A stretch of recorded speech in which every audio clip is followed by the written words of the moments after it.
Hey everyone, welcome back to the channel. It's been a long time coming, but we finally have a brand new theatrically released Star Wars movie in 2026. That's right, nearly 7 full years after the rise of Skywalker in 2019, Disney has brought us The Mandalorian and Grogu. Now, I'll be honest with you right from the start. I've only seen the first 2 seasons of The Mandalorian. By the time season 3 rolled around, I was kind of checked out. I thought, you know what, I'm good. But when they announced this movie, I still got excited. A big screen Mando adventure? Sign me up. Especially after they screened the first 15 minutes twice at conventions, once early on and then another chunk later. That opening had me hooked, at least for a little while.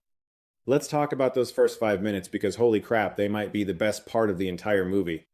The film opens with that shadowy, menacing silhouette of the Mandalorian walking through the dark.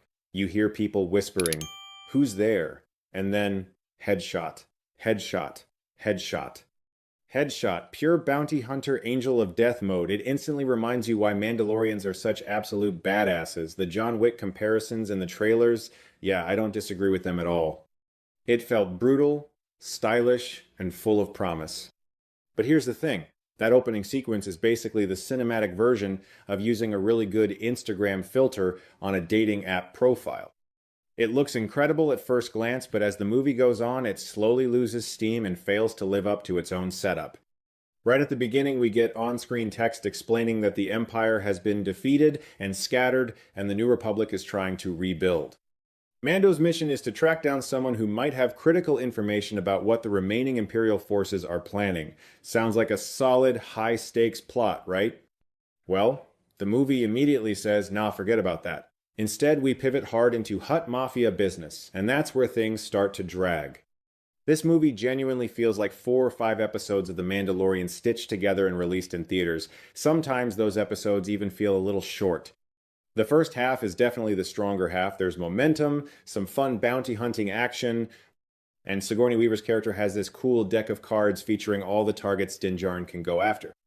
I actually laughed because it reminded me so much of the old PS2 game Mercenaries by LucasArts. Go after targets, complete objectives, move on. It gave the first act a fun video game energy, but the second half, man, I was checking my watch. And I'll just say it, I've never been a huge fan of the crime lord space slugs. Even in Return of the Jedi, Jabba's palace sequence only really works because it serves a clear purpose, wrapping up story threads and rescuing Han. Plus, the heroes had a plan and were infiltrating with purpose. Jabba being this big, cumbersome, practical puppet actually helped he stayed in one place. Now with CGI, they can make the Hutts mobile and give them bigger roles, and honestly, every minute spent with them in this movie felt like a side quest. The problem is, this is the main quest. So the whole film ends up feeling like one giant side quest. It's disappointing. And then there's Grogu. Look, it's cool that he has more to do here, but his character is wildly inconsistent when it comes to both maturity and Force powers. One minute he's using the Force in really powerful ways, the next he's a complete toddler mashing buttons in the cockpit like any kid would. There are multiple moments where just a fraction of his Force ability could have solved the problem instantly, like, bro, the side door's wide open, just push the detonators out. But of course they don't do that because then there'd be no tension. I get it, this movie is clearly made with kids in mind, but even then, it's too long for younger audiences, and it drags for adults. The situations of peril often feel very convenient and contrived. The solutions are always perfectly lined up exactly when the plot needs them.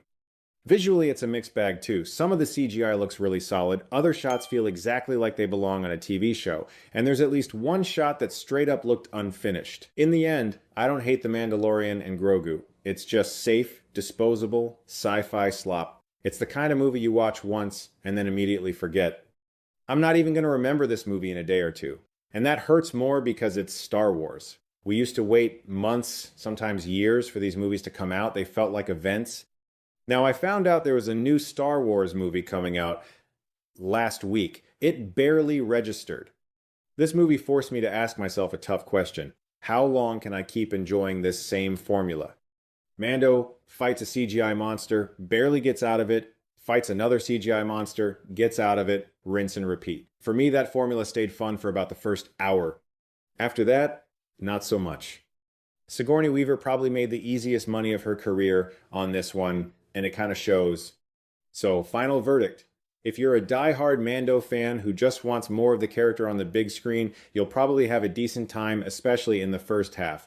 Everyone else, you're probably better off just rewatching the best episodes of the show. At least those are free with your Disney Plus subscription.